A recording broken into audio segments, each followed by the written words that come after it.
Hello creators and makers, this is TheRandomEngineer. Today we're going to continue with our tutorial, Sheetmetal tutorial series in SolidWorks, and as you said last time, we're going to go over the K factor and convert it to Sheetmetal features. So as we talked about last time, I'm just going to start a new part.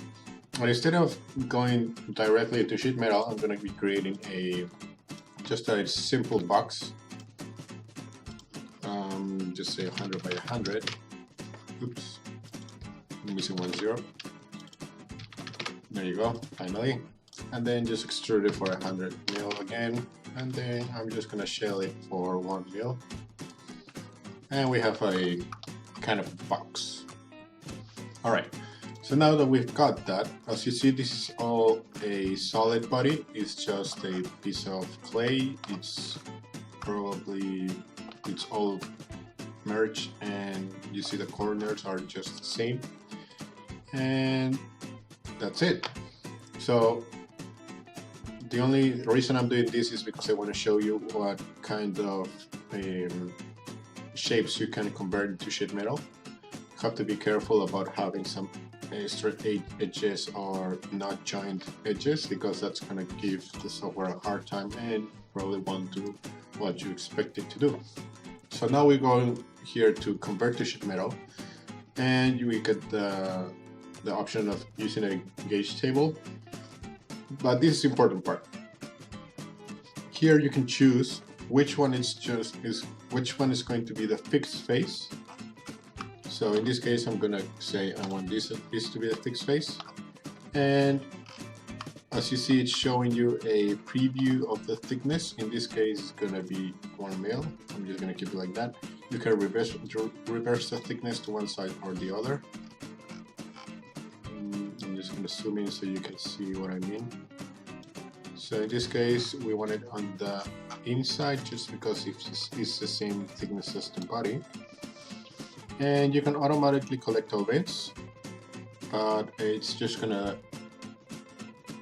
be searching for radiuses or stuff like that. In this case, we don't have a bend.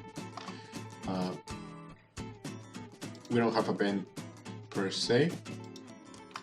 So in this case, as you see, as I'm clicking on the bend edges, these are supposed to be the radius corners where the radius bends, so that obviously if you bend this face and that face, you'll need to have a gap in here, otherwise you wouldn't be able to bend it, at least not with a sheet, with a flattened sheet. So that's why it's automatically selecting the edges and say, okay, here's a gap.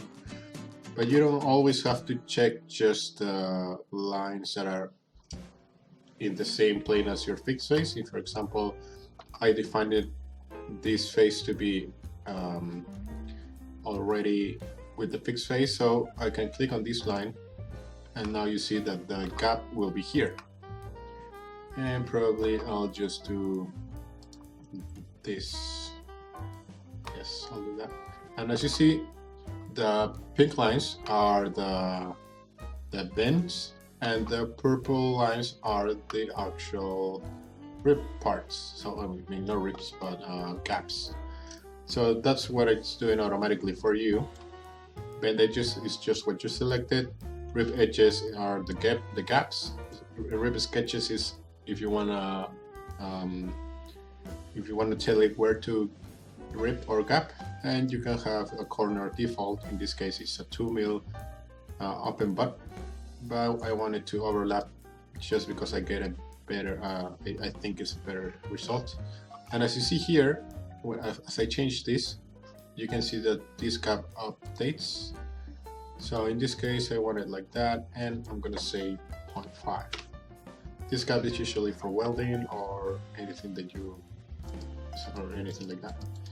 And obviously 0 is the thickness, and if I go 1, it's gonna be the other thickness. So that's a percentage of the thickness that it's gonna go up against. In this case, I want it like this because it will be the same length as the same length of the gap that I wanted to have as the original body. And again, if you want a relief, you can have a tear or an upright or a rectangle. But since we don't have anything else like that we have to change, it's all okay. So here you can edit each and every one of the corners. In this case, default corner is default radius is 1 and the default gap is 0.5. But you can also change that for each bend, and you just change it here, let's say to here, just so you see what I mean. And then I'm just gonna say okay. And now I'm just gonna do that so you see what's the difference. So if you keep a mental picture of what you're doing now, I'm gonna unsuppress this feature and you'll have something pretty similar but not quite the same. And as you see, for example, these edges are now radiused. There you go. And you'll see that this corner was closed before, now it's open. So that's converting a solid body into a sheet metal part. The good thing about having this as a sheet metal part is that you can flatten this and then you'll get your flat pattern there. And that's the whole point of converting to sheet metal. And as you see, depending on where you click on your bend lines, you get different flat patterns.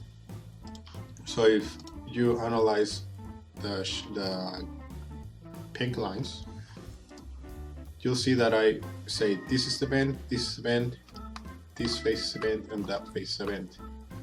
So when I flatten this face should go to that to the left side, that to the back side, and as you see there's a gap here and a gap down here. So this is also a bend that will go to the back but to the left, and this is also going to the back and to the farthest left.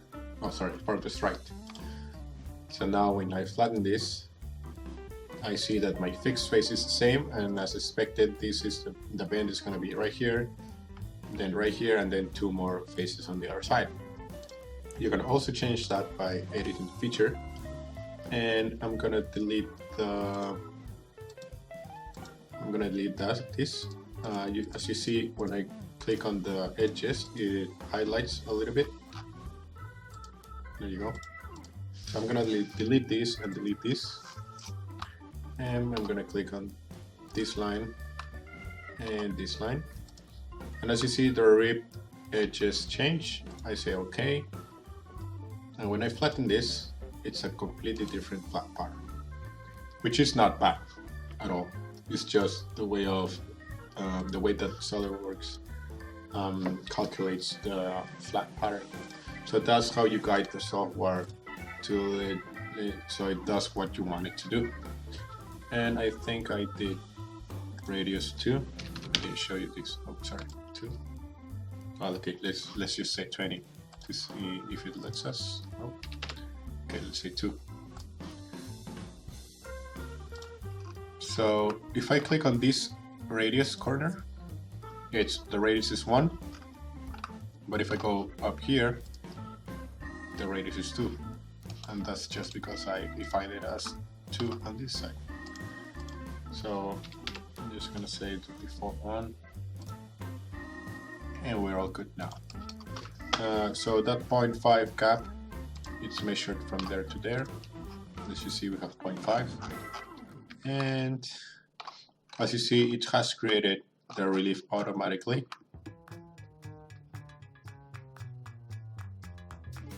Yes, and that's all good for now. So that's basically how a convert to sheet metal feature works. It's not hard, it's actually really really useful whenever you need to convert to draw a solid and then try to make it a sheet metal part. And yes, I think I just said everything I needed to do with regarding the convert to sheet metal.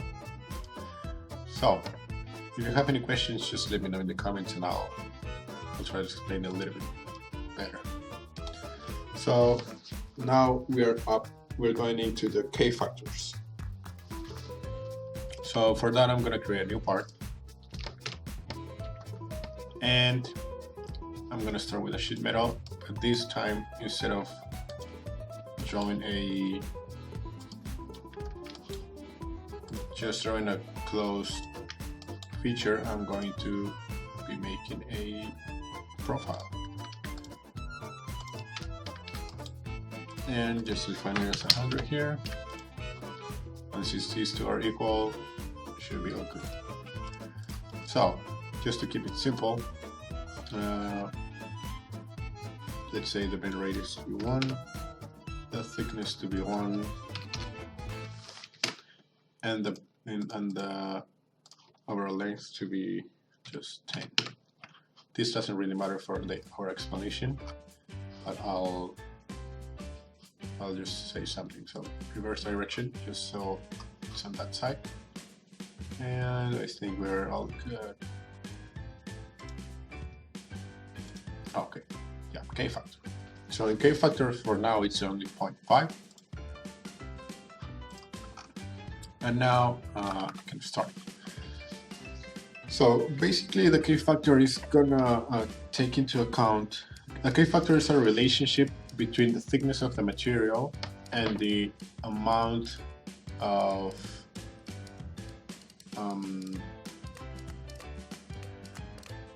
okay, let me put it this way. So if you multiply the K factor and the material thickness, you'll get a length that is obviously in the middle, or well, not the middle, but in between the thickness of the material.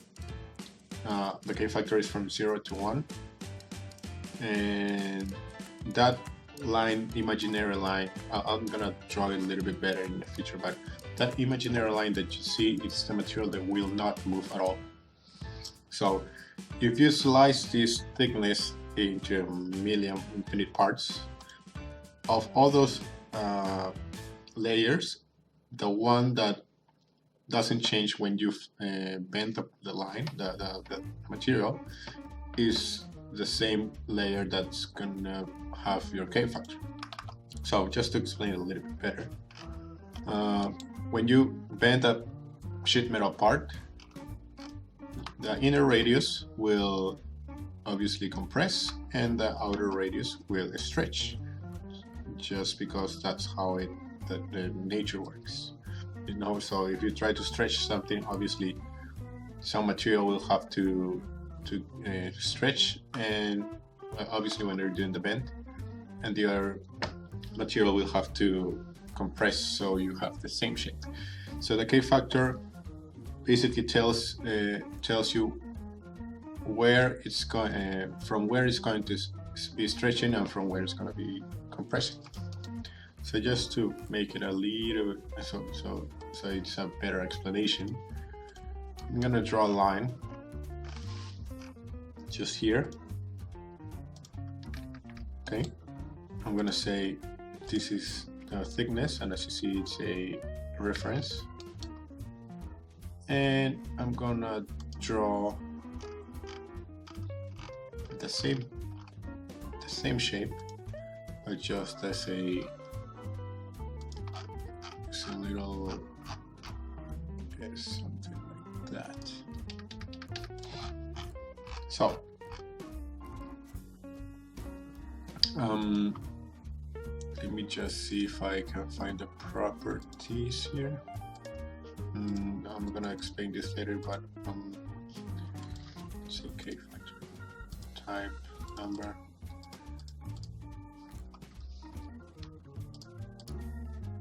Thickness, material. Maybe not here. Just don't mind me for a second, for I'm doing something different now. Okay, no, cannot find it. It's okay. So I'm gonna create something for now. So I'm going to say this dimension is equal to the K factor, in this case is 0.5, times the thickness. And as you see, I'm just going to define this a little bit better. What's this? Okay, so K factors again. So as I did before, it's just a K factor, in this case is 0.5 for now, and it's multiplying the thickness of the material, in this case is 1 mil. And as you see, there's a line here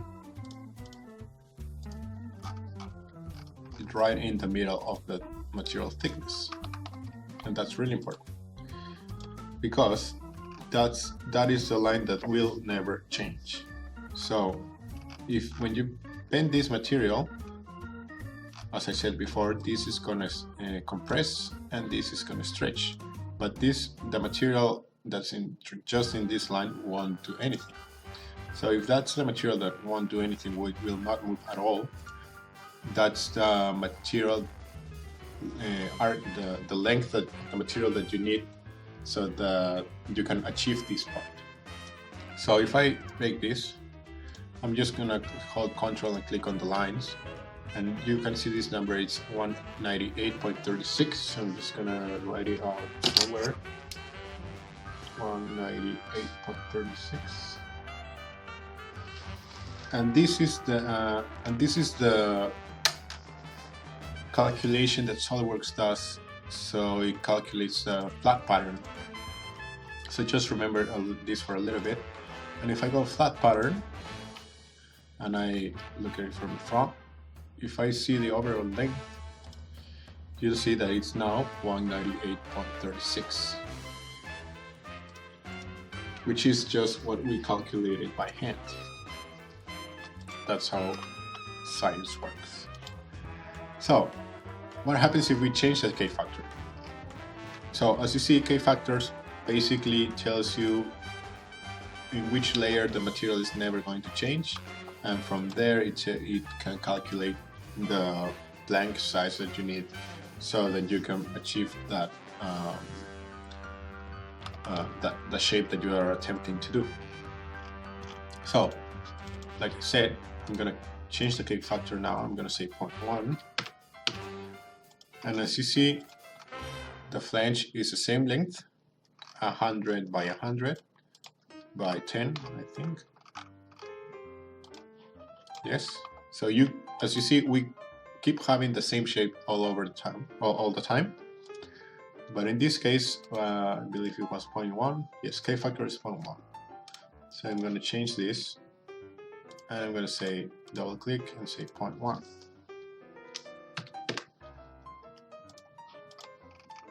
And as you see, now the layer that will not move, it's closer to the it's away from the radius, the smallest radius. And now if we do this, I'm gonna hold Control and add the segments, and it's 198.98. I'm just gonna write it out for a little bit. I'm gonna get out a sketch, and when I flatten this, I am expecting to have the same length, 197.73. Okay, that was my mistake then. The thing that changes in this case is the R1.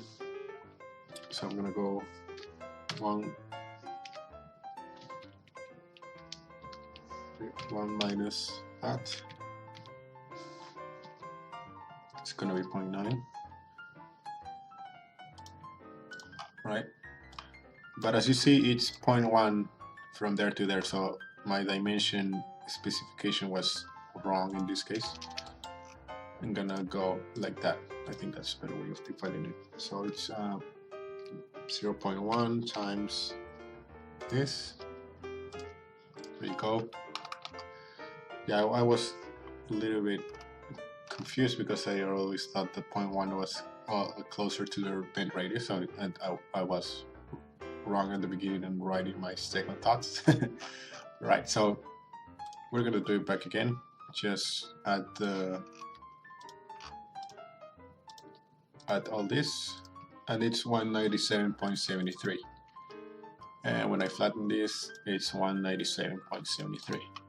So as you see, the smallest the K factor, the closest to the bend radius, is going to be the material that won't move, the layer of material that won't move at all. So that's basically the K factor.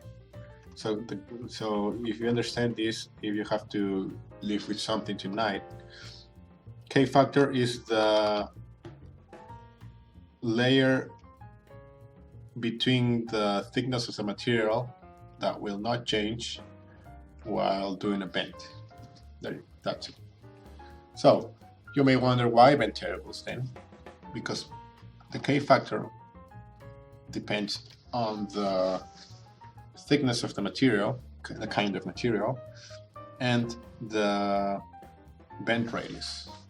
So let's imagine this is a regular material. If we use a K factor for this 90-degree angle, it will work, but if we do a 30-degree bend, the K factor will be different. So if we try to use the same K factor for all the materials, for the same material, you'll see that the amount of material that stretches on one side is way more than other angle and other radius. So by default, the K factor needs to change so that it can take into account that stretchiness in one side and compresses on the other side. So that's where K factors gauge tables come into play. The gauge tables define a table of K factors relating the thickness and the bend radius. And that's something that you can define from here. Use gauge table, and usually you use a gauge table designed by your own company or by yourself. So this gauge table, as I said before, just relates the thickness of the material and the bend radius, so it chooses a correct K factor for it. And that's gonna be it for today's, everyone. Thank you so much for watching. I hope you learned a little bit, and if you did not, at least you know how SolidWorks is doing the right thing. Thank you for watching. If you like this video, make sure to like it and share it. Subscribe and follow me on social media to know when I'm live, and if you want to support this channel, click on the Patreon button. See you in the next design.